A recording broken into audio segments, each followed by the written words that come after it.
मित्र हो, सातारा म्हणजे शूरवीरांचा जिल्हा आणि नैसर्गिक सौंदर्याने नटलेला आपला जिल्हा.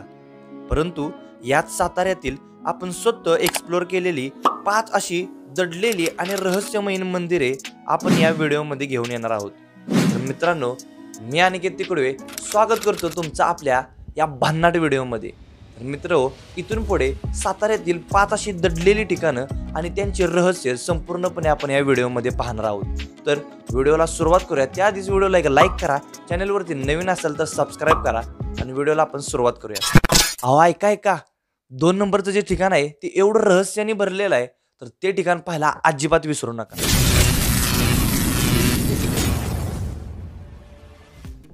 5 नंबरवरती येणारं ठिकाण म्हणजेच मुधाई देवी मंदिर देऊर. तर मित्रांनो, मुधोजी चव्हाण या गृहस्थांच्या नावावरूनच मुधाई देवी असं देवीचं नाव पडलं गेलं. मुधोजी चव्हाण हे महालक्ष्मीचे निस्सीम भक्त आणि ते दरवर्षी महालक्ष्मीला कोल्हापूरपर्यंत पायीवारी करत असे. परंतु वयामानानुसार कालांतराने त्यांना कोल्हापूरपर्यंत पायी जाणं शक्य नव्हतं. म्हणून त्यांनी देवीला असं साकडं केलं की हे माते, मी आता तुझ्या दारापर्यंत येऊ शकत नाही, तर तूच मला दर्शन द्यायला माझ्या दारापर्यंत ये. आणि मुधोजी चव्हाणांचं हे बोलणं ऐकून महालक्ष्मीने त्यांना असा आशीर्वाद दिला की तू इथून पुढे सरळ चालत राहा आणि ज्यावेळी तू मागे वळून बघशील मी त्या ठिकाणी अदृश्य होईल. आणि मुधोजी चव्हाण हे पुढे सरळ चालत राहिले आणि देऊर या ठिकाणी गेल्यानंतर त्यांना मागून पैंजणाचा आवाज यायचा बंद झाला. म्हणून त्यांनी मागे वळून पाहिलं आणि महालक्ष्मी तिथेच अदृश्य झाली.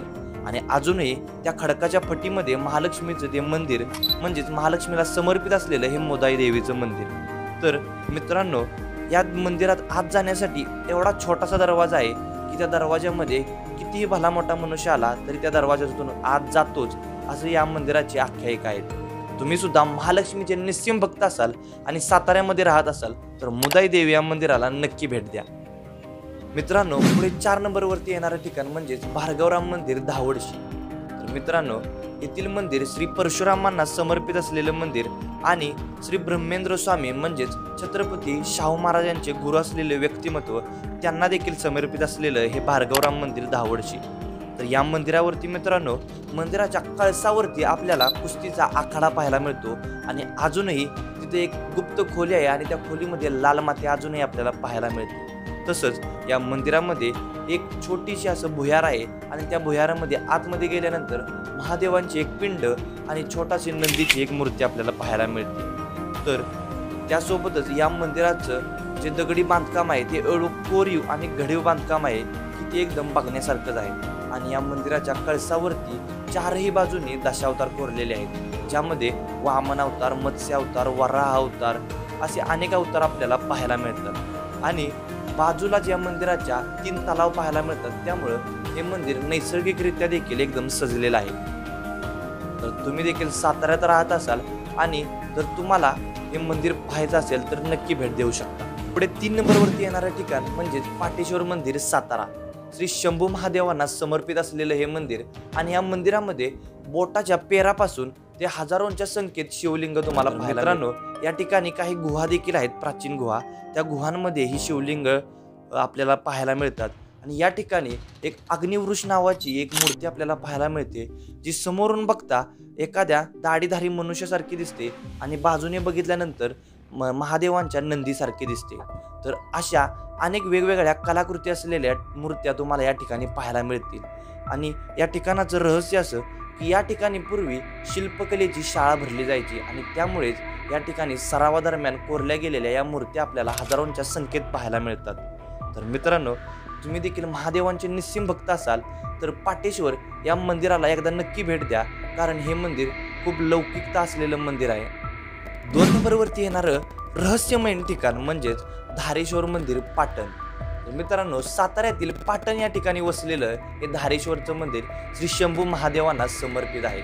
आणि मित्रांनो, या मंदिराची रचना अशी की पुढे कोसळणारा नयनरम्य धबधबा आणि या धबधब्याच्या पाठीमागे खडकामध्ये खोदलेलं हे धारेश्वर मंदिर पाटण. तर मित्रांनो, या मंदिराला प्रतीकाशी असं समजलं जातं, म्हणजेच ज्या लोकांना काशीला जायला जमत नाही तर या ठिकाणी दर्शन केल्याने काशीला जाण्याचं पुण्य मिळतं असं म्हणलं जातं. तर या ठिकाणी एक पाताळगंगा पाहायला मिळते, जी डायरेक्टली कोल्हापूरमधील रंकाळा तलावाशी जोडली गेलेली आहे. यापूर्वी या पाताळगंगेमध्ये नारळ आणि ओटी सोडली जायची जी 15 दिवसांनी रंकाळा तलावामध्ये जाऊन मिळायची। आणि मित्रांनो, या मंदिरामध्येच एक शिवलिंग पाहायला मिळतं जे दरवर्षी गहुभर अंतराने मोठं मोठं होत जातं आणि आतापर्यंत ते शिवलिंग 6 ते 7 फूट एवढं मोठं झालेलं आहे। आणि या ठिकाणीच पांडवांनी देखील अधिवास केला आणि या ठिकाणीच प्रभू श्री रामचंद्रांनी आपला शिरच्छेद करून महादेवांना अर्पण केलं। तर अशी अनेक रहस्य, धबधब्याची रहस्य, त्यासोबतच पांडवांनी अधिवास केल्या दरम्यान भीमाने जी पंचारती ओवाळली ती पंचारती सुद्धा या ठिकाणी पाहायला मिळते। तर मित्रांनो, अशी अनेक रहस्य या ठिकाणी पाहायला मिळतात। तर तुम्ही सुद्धा महादेवाचे निस्सिम भक्त असाल तर या ठिकाणाला, या दडलेल्या ठिकाणाला आणि रहस्यमय मंदिराला एकदा नक्की भेट द्या। आणि या ठिकाणाची अजून रहस्य जर तुम्हाला जाणून घ्यायची असतील तर आपल्या YouTube चॅनलवरती हा व्हिडिओ अवेलेबल आहे, तिथून नक्की पाहू शकता। पुढे 1 नंबरवरती येणारं रहस्यमय ठिकाण म्हणजेच श्री रुद्रेश्वर मंदिर, पाटण। मित्रांनो, साताऱ्यातील पाटण तालुक्यामध्ये वसलेलं हे मंदिर श्री शंभू महादेवांना समर्पित आहे। आजूबाजूने संपूर्ण असं जंगल आणि या मंदिरापर्यंत पोहोचण्यासाठी आपल्याला पायऱ्यांचा वापर दिसून येतो। तर या मंदिराचं रहस्य असं की पांडव जेव्हा वनवास करत होते तेव्हा त्यांनी एका रात्रीत, म्हणजेच पहाटे कोंबड्याने बांग द्यायच्यात एका रात्रीत हाताच्या नखांनी खडकामध्ये खोदलेलं हे मंदिर। तर या मंदिराची रचना अशी की पुढे कोसळणारा नयनरम्य धबधबा आणि या धबधब्याच्या मागे खडकामध्ये खोदलेलं हे मंदिर। तर या मंदिरामध्ये एक असं शिवलिंग पाहायला मिळतं ज्याला पुढे महादेवाच्या रूपाचं एक सुंदर अशी शिल्पकला कोरली गेलेली आहे। या मंदिरामध्येच डाव्या बाजूलाच आपल्याला एक कुंड पाहायला मिळतं ज्यात 12 महिने आपल्याला गोड पाणी पाहायला मिळतं। तर मित्रांनो, असं हे सुंदर आणि अद्भुत मंदिर। तर तुम्ही सुद्धा महादेवांचे निस्सिम भक्त असाल तर या मंदिराला एकदा नक्की व्हिजिट करा। आणि दरवर्षी महाशिवरात्रीला या ठिकाणी खूप मोठी अशी यात्रा भरते, तर त्या दरम्यान सुद्धा तुम्ही या मंदिराला व्हिजिट करू शकता। तर रुद्रेश्वर मंदिर आणि धारेश्वर मंदिर ही दोन्ही पाटण तालुक्यातील मंदिरे तुम्ही एका दिवसात एक्सप्लोर करू शकता। तर मित्रांनो, व्हिडिओ आवडला असेल तर लाईक करा, चॅनलवरती नवीन असाल तर सबस्क्राईब करा आणि या 5 ठिकाणांमधील तुमचं कोणतं आवडतं ठिकाण आहे ते कमेंट बॉक्समध्ये नक्की सांगा। तर मित्रांनो, भेटू पुन्हा एका पुढच्या नवीन व्हिडिओमध्ये।